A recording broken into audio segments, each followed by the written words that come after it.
what the possibility of a strong mayor in this town would be.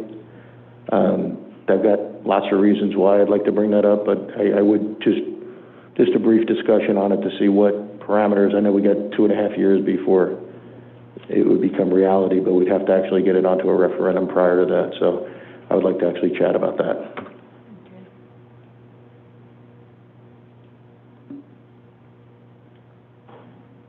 Okay, does anyone else have anything? I don't know how pressing this is, but I think we need to have a discussion or a status or something of the new employee handbook. I mean, we've had it for a while. I don't know. I know that, you know, there's some,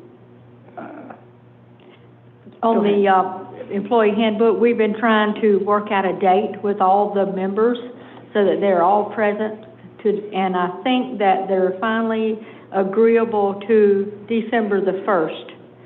Are you talking about the civil service? Yes. Group? Okay. That's the handbook. They'll talk about it first. Okay. And then before it comes to the Board of Commissioners. It seems to kind of just be out there with nothing going on, so. Yeah. I think their date to meet was actually the date of the election yesterday, and with everything going on, not knowing what we were going to have, so they decided it was probably better to have it on a different date. Yeah. Okay. That was the only thing I kind of thought was pending, so. Correct. I do have one thing, if I may bring forward. This is the request of Jay Hatch, our rec director. We're having some problems filling the bus driver's position, and we're looking at ways that we can maybe tie that in with a different job function as well. So he's got some items he wants to discuss, and then ultimately we'll put it on the agenda for y'all to approve whatever the decision is.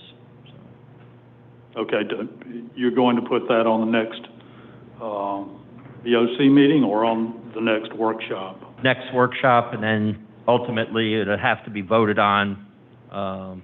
You know, I'm not sure how the dollars are going to exactly work out yet because it's still in the talking stage, but we wanted to get it on the agenda so we can at least have the discussion with the commission. Okay. Okay, I need confirmation by the city manager, please. Okay, I have the item A, the backyard chickens. I have the discussion about a March charter amendment for the ICMA requirement for the city manager. Also, in discussion of the researching the strong mayor form of government. And I guess you're okay with the new employee handbook with the explanation? Yeah. That doesn't need to be. And then the discussion of the bus driver's position for the rec center and different ways that we can deal with that. And the agreement for finance and HR service. That's right. Thank you.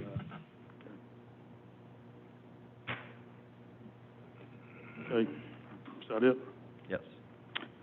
Okay, this meeting is adjourned at 5:53.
It is Wednesday, November 4th, 2020.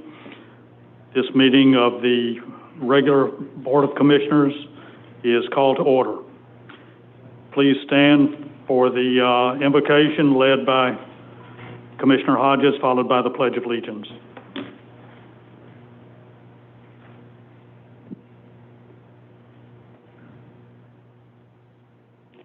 Our Father in heaven, we ask your attendance at the deliberation of the Board of Commissioners this evening as it seeks to do the will and the consideration of the issues before them. Bless the members of this assembly, the citizens that are present at this meeting, and all the residents of Madeira Beach. We pray that our work this evening will find favor in your sight. Amen.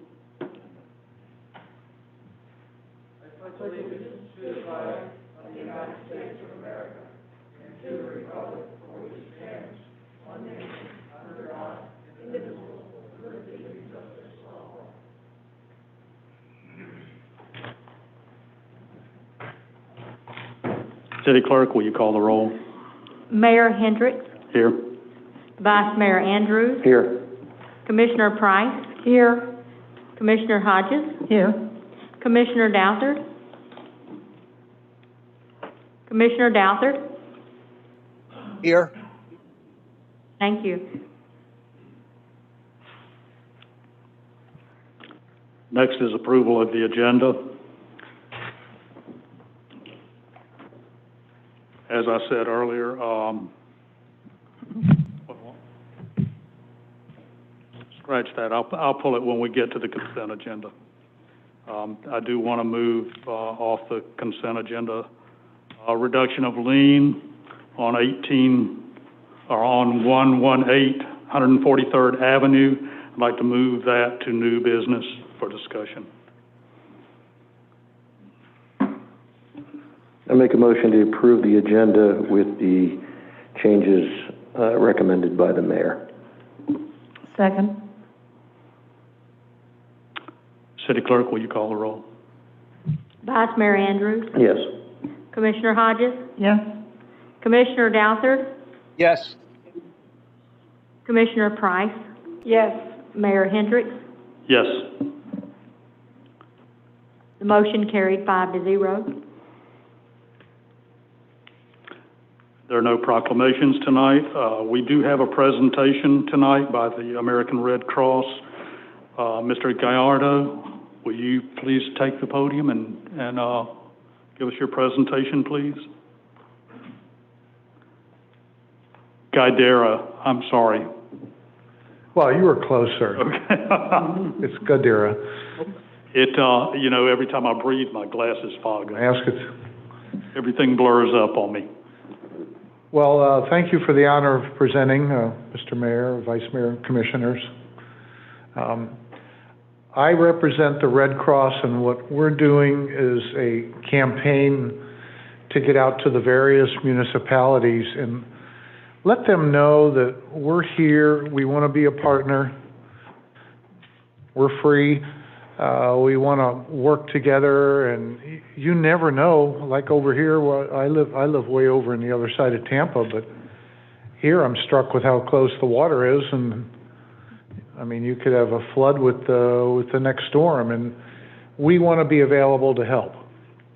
And a lot of people say, what's the Red Cross do? They give some food and shelter, but I wanted to just take about 12 minutes and show you what we are and what we do, leave you some info, and we just want to be available. That's all, and work with you. And when something's cooking, a storm's coming, or you've got a fire, you can call someone, and I'm a local board member, so I can help get people to where you need the help. And I'll just kind of show you some of the things you do. For myself, I'm a retired physician, an orthopedic surgeon, and I retired last year and figured I needed to do something. So I took up golf, and that was an absolute disaster. And still working on that, but I renewed in my association with the Red Cross. I had started with them during Katrina. So what we're doing nowadays is we are doing our regular mission, as shown here. We provide food, sheltering, comfort, etc. And I thought I would do you all have screens or you don't? You have to turn, oh, I'm sorry. Okay. I'll take a minute just to tell you of our mission statement. And we prevent and alleviate human suffering in the face of emergencies by mobilizing the power of volunteers and the generosity of donors. And something that sticks out here is, number one, it's largely a volunteer organization. I myself am one. And donors, we're very frugal with the donated dollar, and we return 90 cents on a dollar, which is rather hard for a charity, to the client or to the program. And that I also work for Shriners for Children, the hospital system, and we reached 90, but it was a struggle. And so that's where we are. What we do every day, this is across the country, but we assist thousands of people, hundreds of families. We are involved with blood collection. We collect 40% of the blood in the country. We have service to the military, which I can explain a little more later, but we can help the soldier, the member, and the family while the service member is gone, and also when he or she returns. Overseas, we do immunizations, and locally and nationally, we do a lot of training. If you need any of your staff or anyone needs some training in CPR, et cetera, we do provide that. And we have a Pinellas office and a Tampa office. I took the CPR training, and as a physician, I thought it would be a piece of cake, and I found out I had to study, but worked out. So here's what we do. If there's disaster strikes, instead of the large congregate shelter, lately we are putting people in hotels. And at present time, across the country, we have just around 5,000 people still in hotels with all the fires and storms. And if you look at this picture, the volunteer is covered with protective gear, the food's wrapped, the client's in a hotel room looking rather hungrily out the window. You see above his head there, it is a hotel or motel. And that's what we're doing. We're keeping, we're doing more things virtually. We're keeping safe, the client safe, us safe, et cetera. But we still respond. And if you look at the bottom two lines, this is just in Central Florida. This year, we've gone to and assisted at 177 fires and assisted 300 families. Some of those fires are multifamily apartments. I don't know, I hope you can see there's a very bright light on there, but our fire responses are throughout Hillsborough County, but over in Pinellas, you can see we have quite a few, concentrated around Clearwater and St. Petersburg. Pictures on the right show how we respond. We have an automatic notification system with the fire departments, and we have representatives that can be there in short order. And we also try to do most of it virtually now and get in touch with the people. And if you've never been associated with a fire, it's amazing what people need. They'll come out and talk to you. You need, oh, my dentures are gone, my medicines are gone, my glasses, and little things you don't think about. I myself, we had a fire when I lived in Korea in the Army, and our house burned down. And we had minutes to get out. And it's interesting what you take. Just think of what you're going to grab. And yes, you do get dressed. Preparedness, we do a lot of this. We install alarms in thousands of houses. We even have them for the deaf. We kind of put the program on hold in February with COVID, but we're ready and able to crank it up when we find a more healthy environment. And it's a great thing for elected officials to go out with us and work with the community and put these fire alarms in. While we're there, we make maps for people how to get out of the house, and so everyone knows where to go. And you know, you can tell the kids, go out this door and meet me at the mailbox if they have to. And the bottom right picture shows a program where it's called the Pillowcase Program, and that's for the youth. We meet at a school, they decorate the pillowcase and put whatever they think they need in there for an emergency, whether it's a fire, a hurricane, a flood, and what you grab and go. And it's things like, you know, toothbrush, teddy bear, etc., clothes. So the Pillowcase Project, you can see, is on both sides of the bay. We definitely would be happy to be involved here.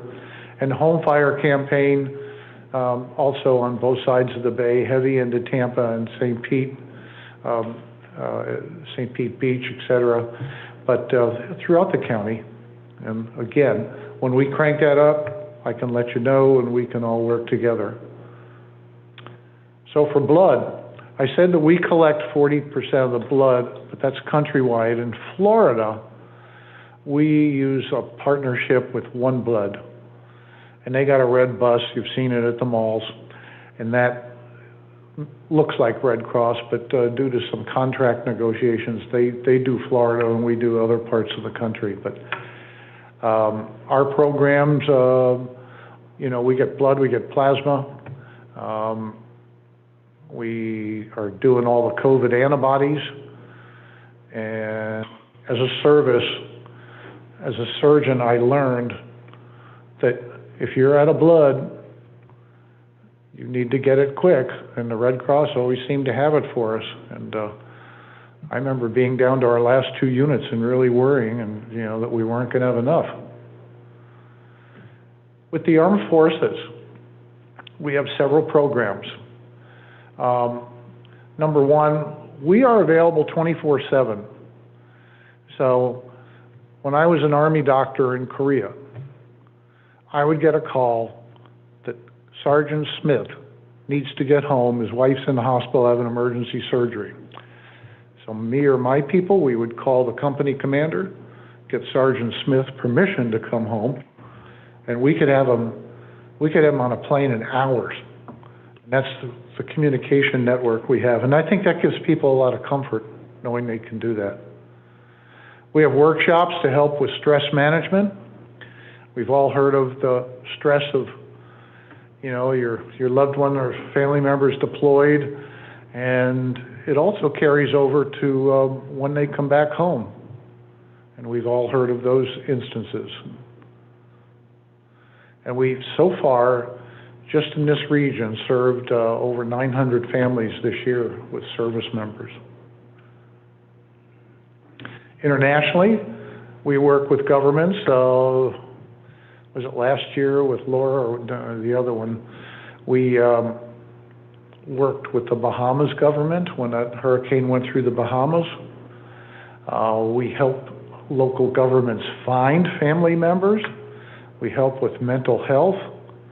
And, you know, it's a big part of our program. And internationally, we also, as I said earlier, do hygiene promotion and immunizations. Training, I mentioned. We also, besides the first aid and CPR, we do a nurses' aid program. We have shifted more to virtual training as we are not trying to have a lot of one-on-one contact. And we're using the chest pump only method of CPR currently, you know, where you don't do the mouth-to-mouth, you just do 30 to 60 rapid compressions. So we also do some psychological training. We have classes for that. Our classes, again, we do social distancing, and we actually help educate some of the responders to get their certificates. So what's going on in the country? As you know, it's been a very big, busy season. If you look to the West Coast, those are all fires. And wherever you see an H, that's where we've had hotels, typically more than one, but hotels in that area sheltering people. It goes all the way up, and They just got out of Oregon. There's still some in California. Our son lives south of Portland, and they had to evacuate, get out of their house for about 3 days. And if you look in the middle part around Colorado, there's large fires there. And then through the Gulf region here, we've had all the storms come in over the last few months. So it's been a very busy season. And this map, very busy, but it just shows you that this year there have been 16 major storms or disasters or fires that had $1 billion of damage. And that's just an incredible number just this year. And look where they're concentrated. This is an aerial picture of a neighborhood in south central Oregon. And all that's left is the frames. And the people have nothing. And you've seen in the picture of California, Oregon got a lot less press. But, you know, it's devastating, and it could happen here tonight to any of your residents. And, you know, we just are always there to help. I think I'll skip the video. Look. So, in ending, we are here and available. We have hundreds of volunteers in the Tampa Bay region. We prepare for common emergencies. We can do a ready rating for your business or your organization, you know, to see what, we'll send a team in and look at the place and look at your operations. And I'd like to say a corollary to that is, if you go on our website, shown at the bottom, we have many apps you can download. We have apps for the military, we have apps for first aid, we have apps for getting your house ready and what to prepare. So they're actually quite good. What we do always encourage is volunteers. So if you know citizens or employees out here that want to volunteer, it's very easy to do. There is a bit of training, but again, you can find all that on the website. And of course, we're always open to donations. We live on donations and volunteers. And you know, sometimes that's a good thing for a locale to do for a fundraiser. But that's not the main reason I'm here. I'm here to tell you that we're here also and want to work with you. I'll leave my information. I can be your contact, and I'm glad to answer any questions and just let you know we're a resource. So thank you. Yes, ma'am. Just wanted to ask, I know you take a lot of people that need the help and you put them in hotels or motels around the area. How long do you normally keep them there? And once their time is up, what do you do with them? Are you talking about people that we've moved out and they're in a hotel? Correct. Well, we still have thousands out in California and the West Coast, and we keep them till they can find a place to go. We have social work type people that work with them, help them find another place, help them find a relative, but we don't have like a 3-day limit. So we do try to help them. And with some of the cities and counties, I would say more counties, we have sheltering contracts. And with some counties, we take care of the shelters during a storm, and they also take care of them, but afterwards. And then in other counties, we take care of the shelters after the storm. So it's county by county, but we're always there, and we're trying to get away from the big row of cots that you've always seen in the pictures. And having slept in those, it's not that great. Is there anything else? Well, I'll leave my card with the clerk and a couple of cards, and again, we're available, we're your neighbors, and we want to work together. So think of us when something's looming or something's going on, and we'll be there. Thank yes, and thank all of you. It's a great organization. I've had some well, it is. Actually, some help from them back in the early 60s. When I was in high school, I stayed at a Red Cross shelter during a hurricane for 3 days. So I know for years y'all have been helping communities, so thank you. Thank you. And I got my feet wet in Katrina. I went to that storm, and that was an eye-opener. Here's a few cards. I'll leave with the clerk. And, Thank you, Doctor. now you know how to find us. Thank you, sir.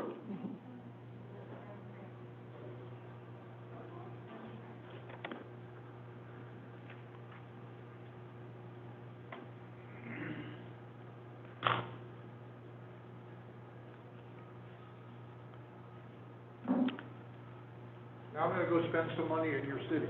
Okay. Okay, great.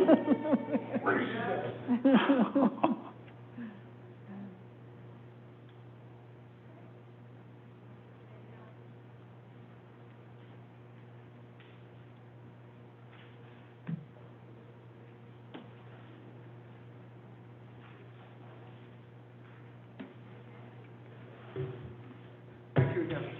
Thank you.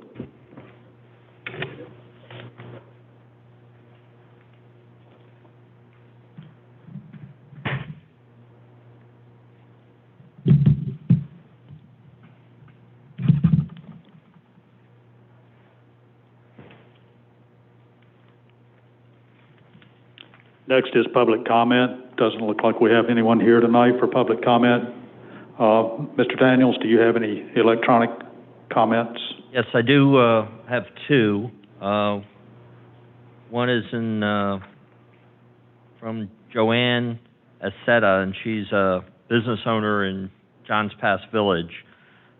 Please, I'm a store owner in the past. My store is Del Sol. We're getting phone calls all day long asking if we are closing. You need to get the news to fix the wording. The stores are not closing. I'm losing so much money of this. And then she just has dredge. So we'll see what we can do about getting that word out. And then the next one, and I'm not sure on the consent agenda, but it's an item on the consent agenda. It's involving the cleaning contract. And this one is from Dan Hott, H-O-T-T, of 133rd Ave. Dear Mr. City Manager, Honorable Mayor, Commissioners, and staff, as a resident of Madeira Beach, I wanted to provide a written public comment expressing my support and give a recommendation for elite exterior restoration in regards to the city's cleaning contract.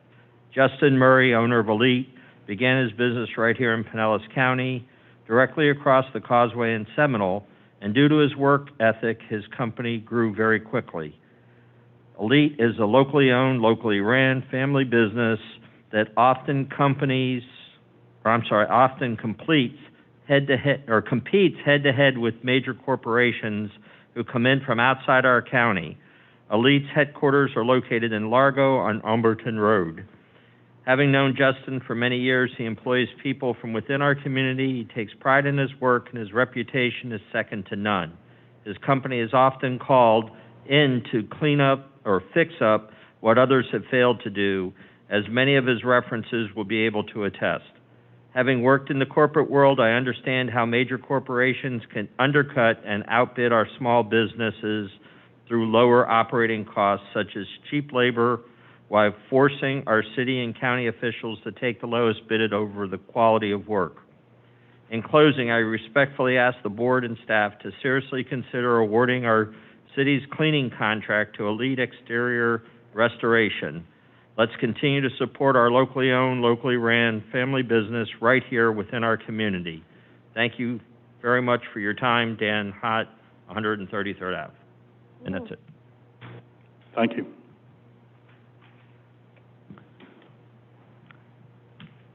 Next is the consent agenda.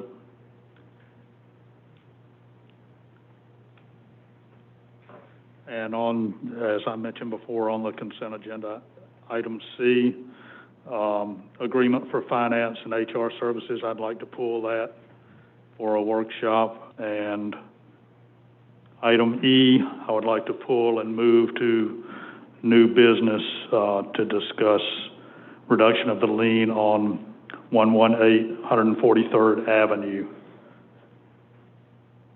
I'll make a motion to approve the consent agenda with the changes put forth by the mayor. Is there a second? Second. City Clerk, will you call the roll? Vice Mayor Andrews? Yes. Commissioner Hodges? Yes. Commissioner Price? Yes. Commissioner Dousard? Yes. Mayor Hendricks? Yes. The motion carried 5-0. Okay, we have no unfinished business or contracts or agreements. The next is new business. First on the new business is Resolution 2020-20, Budget Transfer and Amendment Policy. Mr. Laughlin, please. Actually, before you start, I believe the city attorney would like to read that into the record. Okay. Mayor, I'm going to go ahead and read Resolution 2020-20, a resolution of the Board of Commissioners of the City of Madeira Beach, Florida, adopting a budget amendment and transfer policy for the City of Madeira Beach and providing for an effective date hereof. That was the reading of Resolution 2020-20 by title only. Thank you. So the purpose of this is to clear up the Article 10 financial procedures, specifically Section 10.4 on Board of Commissioners action on budget and Section 10.5 transfer of funds when permitted. So there's discussion in both of those sections within the charter that stipulates when a budget transfer is allowed and what the process would be for going through an amendment. What I wanted to do is provide a little more clarity on when a transfer versus the distinction between a budget transfer and a budget amendment, so that's very clear. So that's delineated in the policy. And then what are the situations in which one would be allowed versus another? So in Section 10.4, it states that during the fiscal year there may be intra-fund transfers made and adopted by resolution. So intra-fund transfer would be inferred to mean any needing of transfers when a department or division within the adopted budget that you all have approved, if there's a need for one department or division to be increased intra-fund, even within the same fund. So with all the city's funds, only the general fund has multiple departments and divisions. The other funds, it's one fund, one department within the fund. So really that speaks to the general fund. So if you have multiple departments, divisions within the fund, you all approved, adopted a budget that had a specific budget for each one, of which if there's over expenditure in total on any of those, then that would be, from my inference, an intra-fund transfer, and it states that could be made and adopted by resolution. So any over expenditure on any particular department or division, in totality, we'd bring to you all for an amendment. Likewise, Section 10.5 states that the Board of Commissioners shall have authority by resolution whenever it's deemed necessary to increase or decrease any particular fund in the budget. So again, in the adopted budget, if there is a need to increase the overall expenditures for that fund, we would bring that to you all in a resolution for approval. And so that's what I wanted to clarify within the policy. So then, alternatively, a budget transfer is more for within the departments and handled internally. If there's specific line items within a department, so we need to increase personnel services within this particular department, and we can take that from operating expenses in another. Those are movement of line items within a specific department or division that from my interpretation of Section 10.4 and 10.5, doesn't require a formal resolution to take to you all. Otherwise, we'd be coming to you all pretty much every commission meeting with the need for an amendment. So those would be handled by transfer within line items that would be initiated by the department head. If there's a need where one line item is getting overexpended and they want to move the budgeted dollars within that department, that can be done and handled through an internal process where there's internal approvals between the department head, finance director, city manager, et cetera, but wouldn't need to be brought to you all for amendment because that would be an administrative burden. So that's the distinction I wanted to make clear and put that in a policy that can be approved by resolution, and that's the point of it. No, sounds good. I would, I am known to despise budget amendments. I don't like them a lot. Intra-fund, actually, that's what we're relying on you guys to do. We've given you a budget. You guys want to move money around, that's fine. It's the only thing I get agitated is when you're coming to me and asking me for more money. So, I'm good with this, guys. I don't, that's my 2 cents. You can move the money around in a fund or within the general fund all you want. Just, let's try to keep, especially now that we're kind of keeping everything tight to the vest and we're going to be fiscally conservative this year, let's keep the budget amendments to only mission-critical things as far as I'm concerned, okay? Thanks. And I appreciate the clear-cut steps that you've laid out on how to do it. So, good, thanks. Appreciate it. Thank you. Do I have a motion on Resolution 2020? I'll make a motion that we pass Resolution 2020-20, the budget transfer and amendment policy. Is there a second? I'll second. City Clerk, will you call the roll? Commissioner Price, Yes. Commissioner Hodges, Yes. Commissioner Douthard, No. Vice Mayor Andrews, Yes. Mayor Hendricks. Yes. The motion carries 4-1. Next is Resolution 2020-21, fiscal year 2020 budget amendment. Mr. Trask, will you read the resolution, please? Yes, Mayor, Commissioners, Resolution 2020-21, a resolution of the Board of Commissioners of the City of Madeira Beach, Florida, amending the budget for the fiscal year 2020 beginning October 1, 2019 through September 30th, 2020 by increasing the general fund and gas fund appropriations and expenditures and providing for an effective date. That was the reading of Resolution 2020-21 by title only. Mr. Laughlin? Okay, so in following in line with, with policy and also state law allows for amendments to occur up within 60 days after fiscal year end. So by the end of November, we can we can bring forth amendments to you all within that 60-day period. So by the end of November, and so in an effort to be compliant with policy, any over expenditure at the fund level or the department division level, we want to bring to you all for amendment, and that's what's happening here.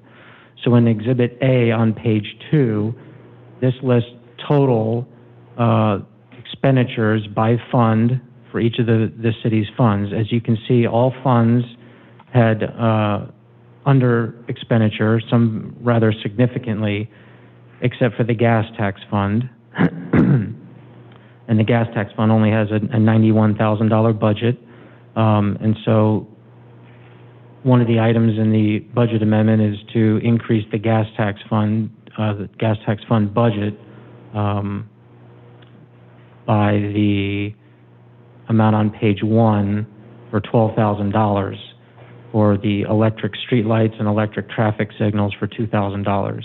So that in totality, the gas tax fund for those two line items, and that's the only expenditures in the gas tax fund, are the maintenance on electric streetlights and electric traffic lights. Those were just slightly under budgeted. And then, again, there's no other fund over expenditure. So by fund, the city has stayed within budget at the fund level. And then to address the issue on intra-fund transfers that may be made, if there's any over expenditure within departments or divisions, that's addressed on page 3 of Exhibit A. So within Exhibit A, these were the total expenditures on the revised budget as it currently stands for FY20, as well as year-to-date actual. Year-to-date is through September 30, 2020.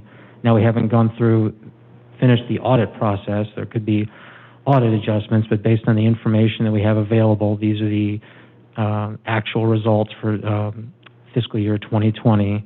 And we had a slight over expenditure in 3 departments within finance, human resources, and parks.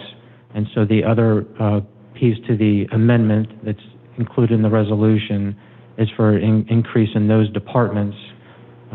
Mind you, overall, you can see within the general fund there was under expenditure, and in some departments rather significantly. Most of that's on the capital due to delay or other capital projects not occurring.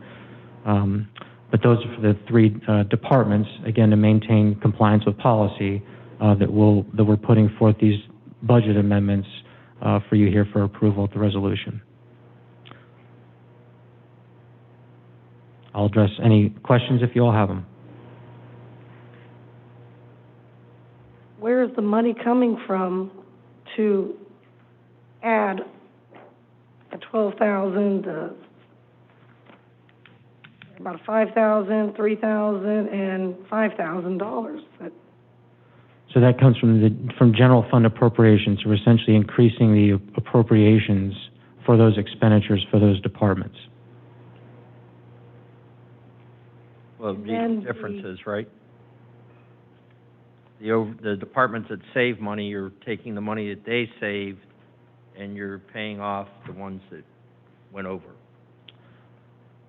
Well, we could do that as well. We could pull money out of other departments that had under expenditures, if that's your preference as well. I misunderstood. I'm sorry. So you just need to. So we have the money in the general fund sitting there, Correct. and you want to increase the budget amount in these 1, 2, 3, and then, well, 3 for the general fund and then 1 for the gas tax fund. Right. The general fund with a 10.9, almost $11 million budget, we're looking at a request for an additional $23,000. So it's completely insignificant. This is more of, meeting a compliance requirement within our charter and budget policy. So for the parks, where are the portable restrooms? Is this the one at Kitty? Correct. That was I believe a 13 for the parks. That was a $13,000 capital expenditure that wasn't budgeted for the portable restroom for the Tom Kitty store. Tom Yep. Kitty, yeah. Right. And that was delivered yesterday. Yeah. Well, we knew that was coming, so I don't know how we failed to put that in the budget to begin with, but. Well, this was the budget on 20. It was 2020, right? So I don't have good answers on why it wasn't included in last year's budget. Okay.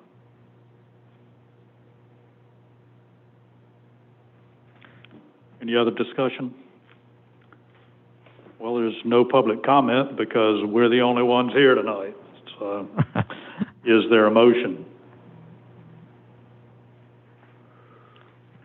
I'll make a motion to pass Resolution 2020-21 for year 2020 budget amendment. I'll second it. City Clerk, will you call the roll? Commissioner Price? Yes? Vice Mayor Andrews? Yes. Commissioner Hodges? Yes. Commissioner Douthat? Yes. Mayor Hendricks? Yes. The motion carried 5-0.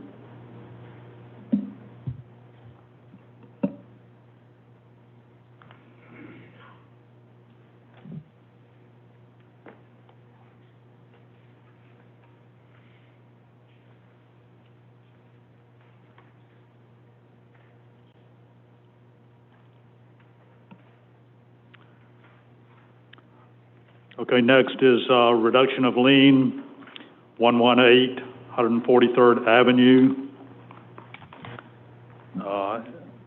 Is Mr. Weiner here?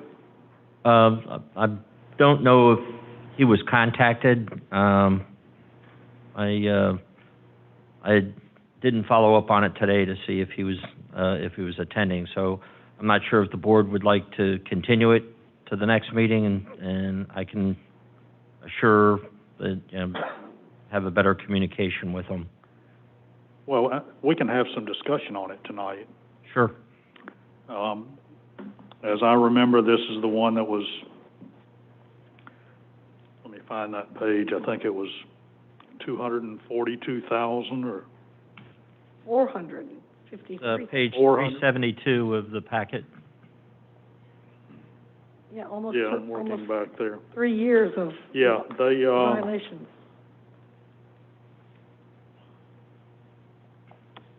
they were wanting to settle for, I think, $40,000. Correct.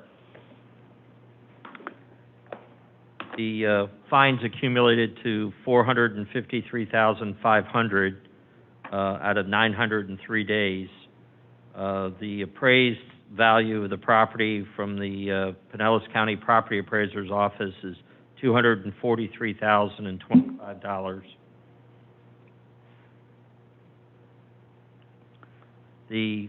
Just to refresh your memory, the violation was basically the house that was there, or the structure that was there, and it was in severe disrepair, and there was also garbage that was, and trash and all that was within the yard, and the owner of the property ended up tearing it down, so now it's a vacant lot, so there is no code compliance issue anymore. They came into compliance, and it's just a lien issue because they haven't paid the fines. Do we know if Skyway Properties LLC owned it during that entire 3-year period where those fines were accumulating, or did they end up buying it in a... Let me see if I can look here. I have the property record. I don't think they could have bought it with these liens on it unless they bought it on the courthouse steps.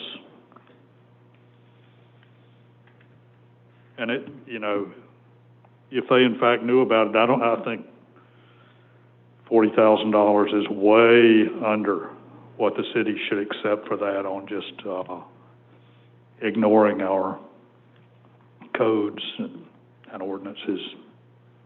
No, I agree. In fact, I have a note here. Didn't we say no on this? Yeah. Because I thought we pretty much said well, no. it came back, and I'm not for going for $40,000 on it by any means. I think the property's for sale. Yes, it is. Yeah, there's a for sale sign in front of it. It's a couple blocks from my house. The last transaction I have is May 24th of 2007. It was sold for $190,000. My assumption is there was probably a structure on the property at the time. So from going through the property appraiser's records, Skyway Properties was the purchaser at that time. So they would have owned it during this. Yep. Well, they've got a problem then, as far as I'm concerned. And for me, I reject $40,000. That's not even close to what the city should accept on this. It's not homesteaded or anything else. It's just a piece of property that an investor has and didn't do the right thing for a number of years. Is there an amount that you all would like to set that I can counter back to them on, and this is, you know, what we're going to accept, and or do you want and just go back and let them tell us something else? We can have Matt come in. Well, I don't think $150,000, that's still quite a reduction. That's a $300,000 reduction from what the fines have mounted up to. I don't know what the property's worth. Not a very big piece of property, just sitting right in... Well, the property appraiser, which we know is low, right? Mm-hmm. Appraised it at $243,000. So, I mean, we got to get a little bit of balance there. I think 150 is a little high. Maybe 100? Well, you know,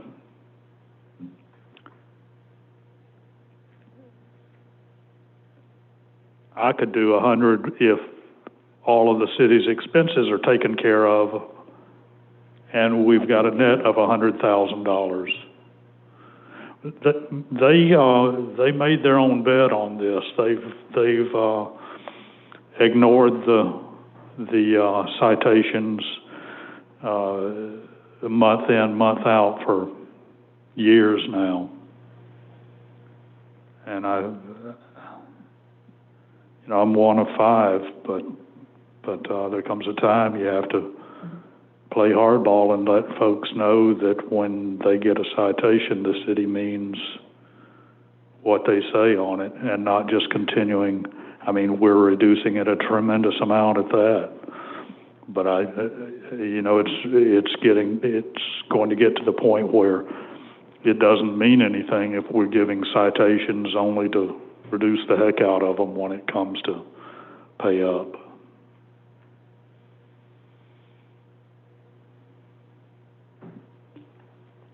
I just looked, it's on the market for $299.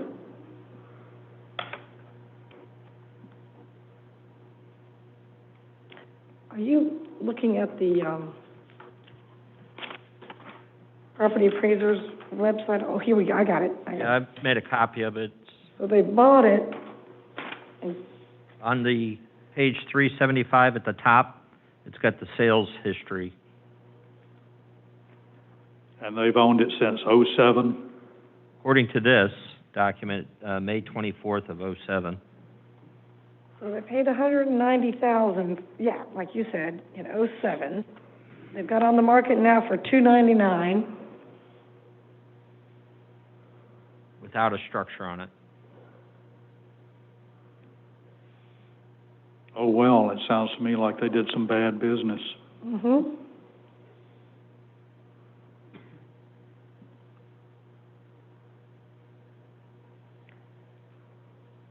So we probably sent our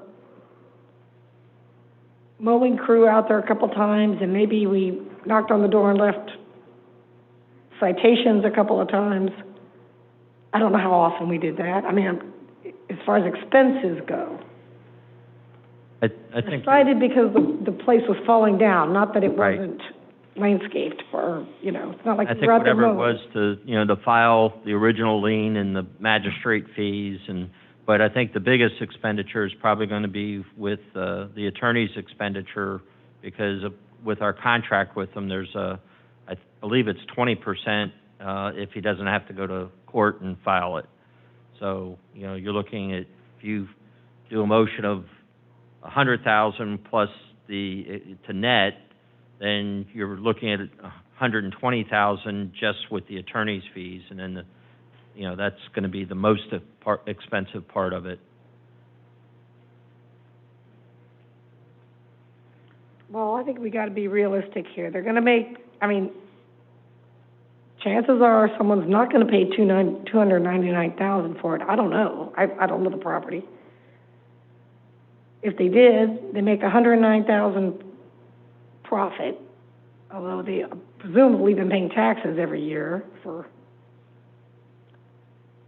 many years. So I think just a straight $100,000 and see what they say. And if Matt Widener thinks that we're like completely out of line about it, he can email it or come to the next meeting and explain it, because we're not getting it. He knows how the game is played more than... Yeah, I just, for an investor to have bought the property and done that, and really done it to this city, he knew he was in violation, and he let it ride, and now he's coming and asking for forgiveness, and I'd go for $100,000, but I don't like it. Honestly, and y'all may disagree with me, but I think people have to be held accountable for their actions. And John, would that include the $40,000 extra they're asking for, plus an additional $100,000 on top of that? no, No, that's just for a a total of settlement for $100,000, Okay. not Okay. $40,000. But that's very, very generous on the city's part, as far as I'm concerned.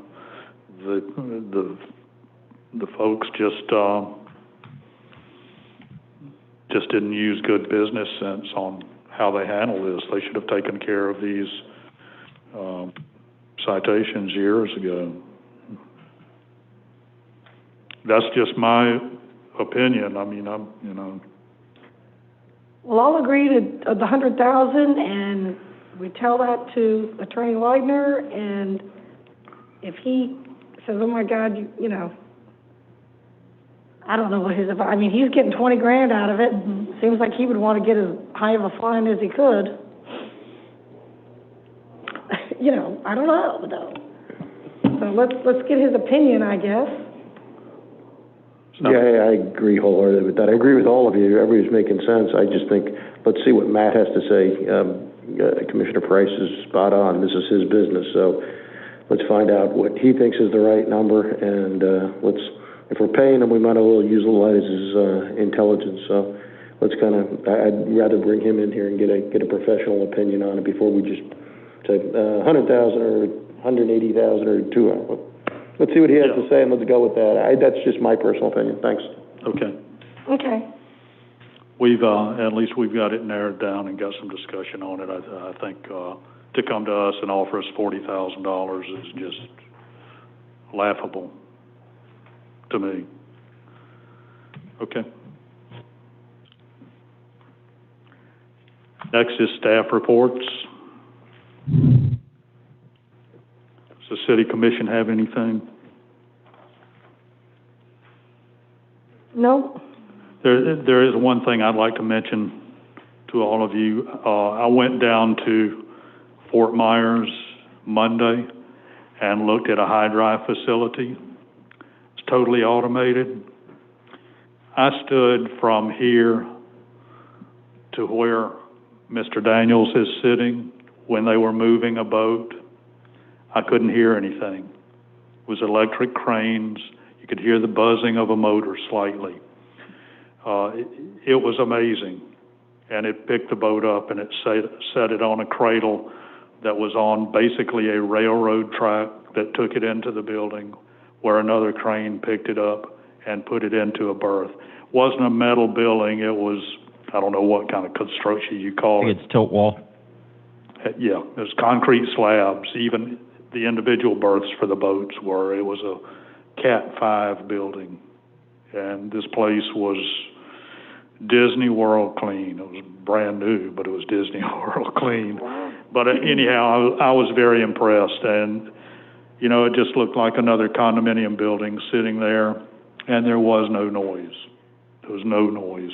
Had I been a little farther away, I wouldn't have heard anything at all. I had to walk up from me to Mr. Daniels to be able to hear the humming of the motors. So I just wanted to mention that to y'all. It was a great trip to see that facility. Mr. Mayor, I'd like to wish you good luck in your meeting on Friday with the about John's Pass and the sand intrusion there. Hopefully we can get everybody together, get everybody on the same page, and get a plan together. So I'm very excited to hear the results of that. Yeah, we're going to push hard to get some movement from someone on Friday.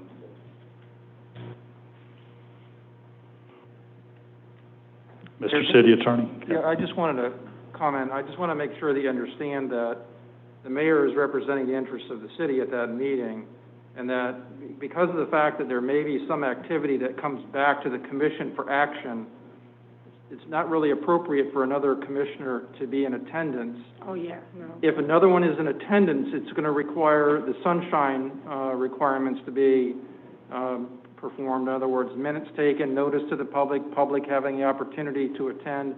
You probably don't want that. That will complicate your meeting. And so I would just caution, if any other commissioner is wanting to attend, that maybe you give notice as quickly as possible so that we can take the appropriate action necessary if you're going to attend. My suggestion is don't attend and let your mayor represent your interest there. Yep. Okay. And I know that you called out city attorney, so you're asking if I have anything additional. I don't have anything additional. If the city clerk is going to talk about the charter amendments that were up last night, and are you going to go over that tonight? Yes, sir, I was just gonna let everybody know that they all four of them passed except for the two regarding the term limits. Yep. The unofficial results did not include, provisional ballots or the 10-day military ballots, the mail-in ballots, but there's not anything really there too much that would change that result. And we don't usually have provisional ballots, if any, maybe one or two. Okay, so to follow up on that, then the four that passed became effective upon the certification of the election results. So even though it's not codified and in the code book charter, it has become law when the results are certified. So we don't need to do anything else. Okay, Okay. great. Thank you. They're expecting to certify the results on Friday, and then in accordance with our charter, the Board of the results will be read at the next, it didn't say special, it just says the next Board of Commissioners meeting following the election. So I should get the final results on Friday, and then at our next meeting, which is the workshop, and I'll read those into the record at the beginning.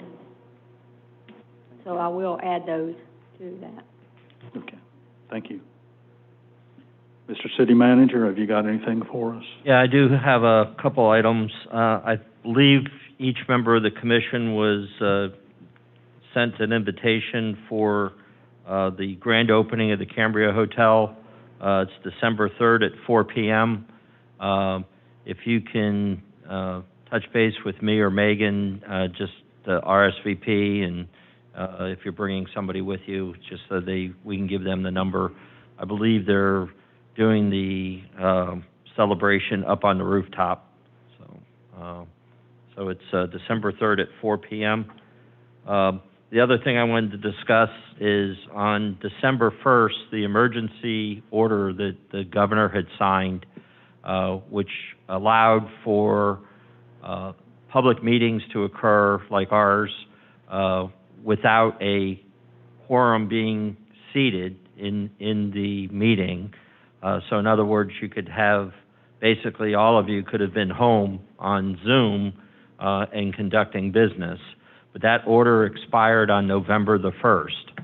So the only difference is that we need to have a minimum of 3 of members of the board, BOC, to conduct any business. Obviously, I think the 4 of you have been here at every single meeting as we've gone through the pandemic, that we've had meetings. And so I mention that to you because we did add in some other ways of receiving public comment, obviously through Zoom and through the email and our website. And if you all would like to give me some direction as to if you want to continue those or if you want to stop those, Commissioner Douthard we'd still be able to have him attend the meeting virtually, just as long as we had a quorum here in the chambers.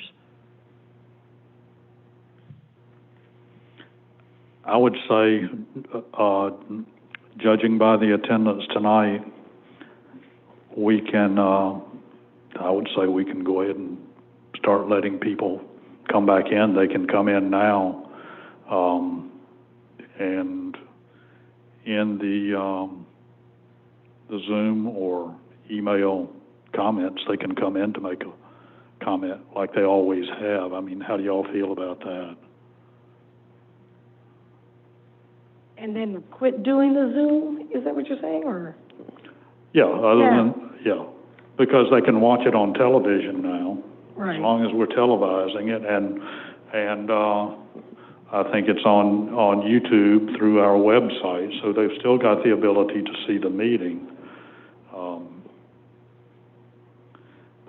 But it's like the electronic Nightmare that we. nightmare comments when we're getting over 100 emails for one meeting. I think it's time we move on with that and move forward and start getting life back to normal. And if people want to come in, we'll still wear masks. We'll still socially distanced, but start getting back to normal on our meetings. I think, I agree with you 100%, except I do think we've always allowed email responses to be read, right, Nancy? I thought that that's always been something that we've been allowed to do, because there's people that maybe aren't in town or something like that, and they send an email response or an email to Mr. Daniels, and he can read it in public. So I don't know if we want to change that or not. Normally we don't get a whole bunch. I know with the John's Pass thing, we got a handful of them, but normally it's maybe one or two a night. So I really have no problem continuing that, as long as you guys are okay with it. And should we, I mean, there may be a time that, well, I guess I need to be clear on, if I'm out one evening, You'd be able to come in so on Souther's Zoom. out one evening, we're still good. Right. I think could we attend need- by phone or whatever, or, Correct. okay. As long as we had a quorum here for the meeting, otherwise the meeting would have to be canceled.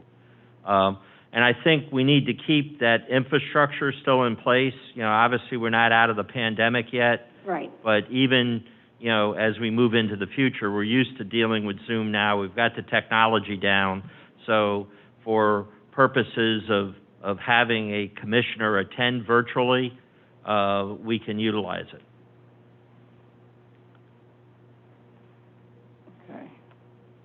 Okay, sounds good to me. We'll just keep the email. Yeah. We'll let Doug answer all of them.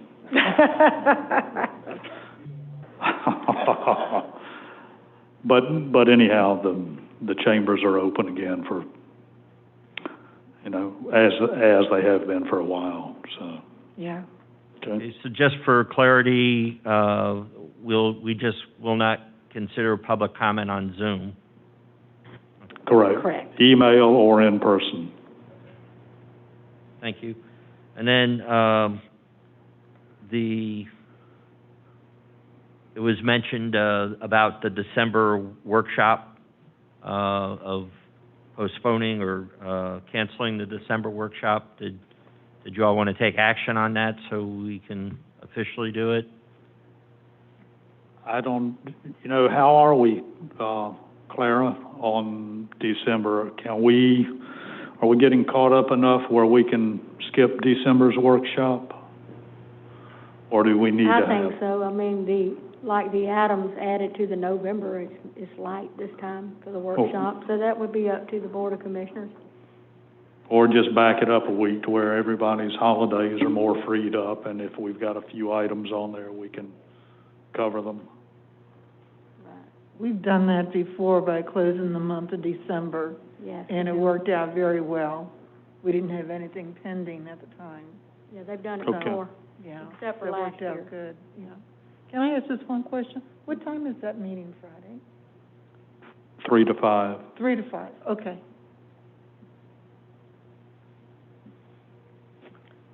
So, Did we decide to cancel the workshop on December 17? yes. Mhm. Okay. So basically, the whole month of December is what we're saying, right? We're not Well, gonna- I think we'll have a regular BOC meeting. I believe that's on the 12th, if I'm not mistaken. Yes, we're going to have the regular meeting and agenda setting. Okay, all right. And, I've got that on December 9 for. Okay, I'm sorry. Okay, I messed up. okay. And it's the 9th. Thank you. All right, okay. Got I it. apologize. Nope, just making sure. Okay. Keep me straight. y'all bear with me a second, I gotta get fine on here.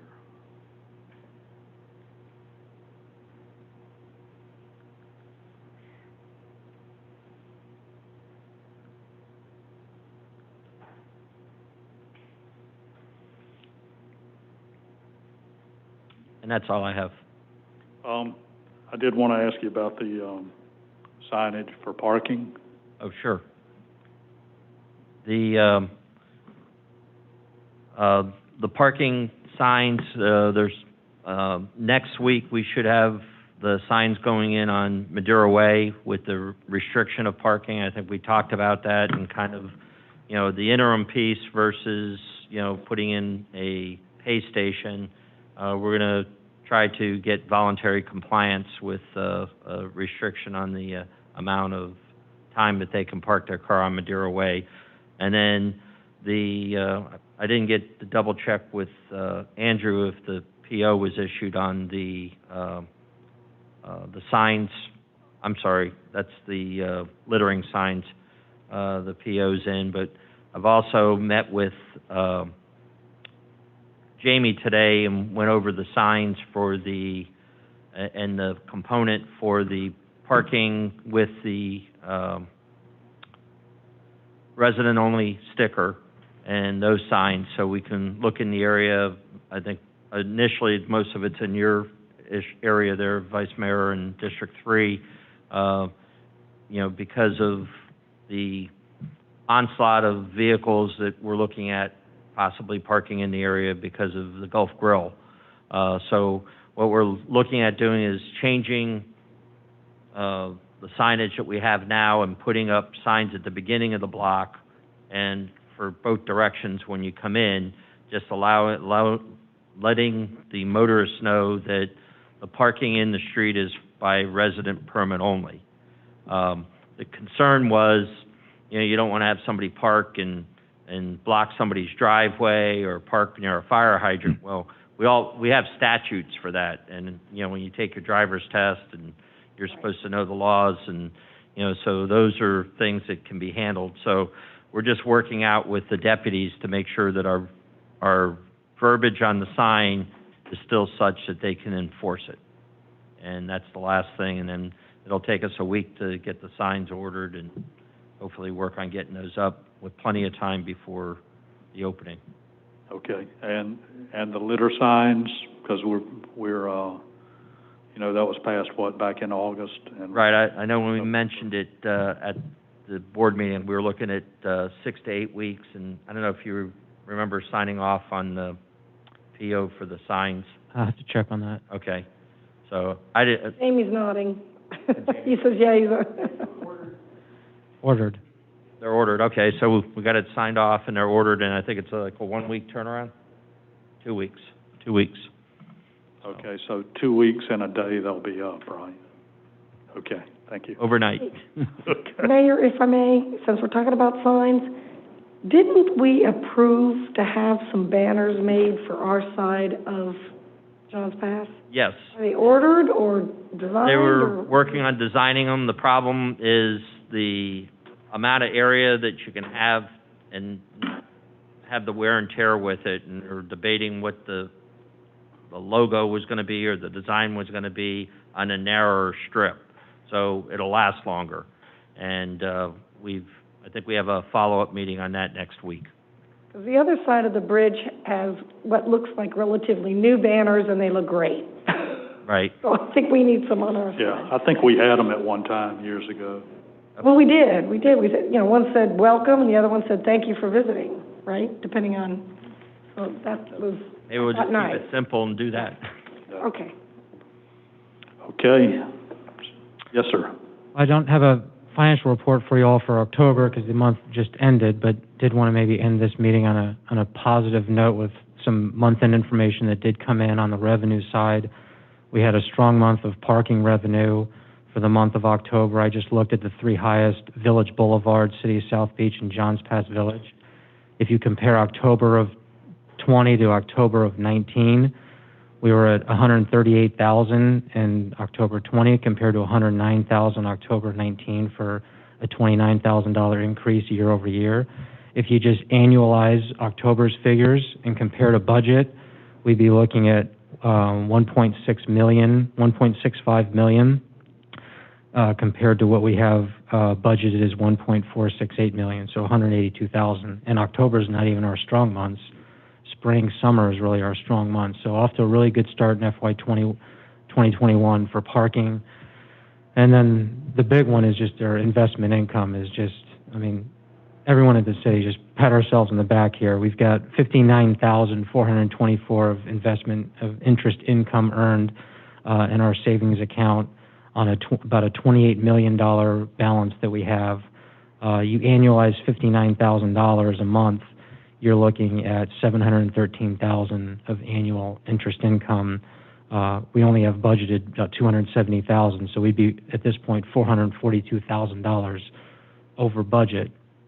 Now, that won't persist because we do have some big, projects, the Crystal Island completion, so that average balance will come down a bit. But nevertheless, we're in good shape fiscally on that side with interest, with the rate that we're earning, and like I said, parking revenue off to a solid start. That's it for me. I'm going to throw a quick monkey wrench in. I'm sorry. Oh, boy. We didn't have seafood festival this year, so we closed down the parking lots one weekend in October every year except for this year. So that may be, it's good news, don't get me wrong, there's all good news, but it may be a little premature skewed because of that, that's all. Gotcha. You got it, sorry about that. Way to deflate me, thanks. Point. Yeah. Won't be able to sleep tonight. Yeah. Here we go, try to end the meeting on a high note. Brings me down. Okay. With that, this meeting is adjourned. I'll be in a high note again when Notre Dame beats Clemson, though.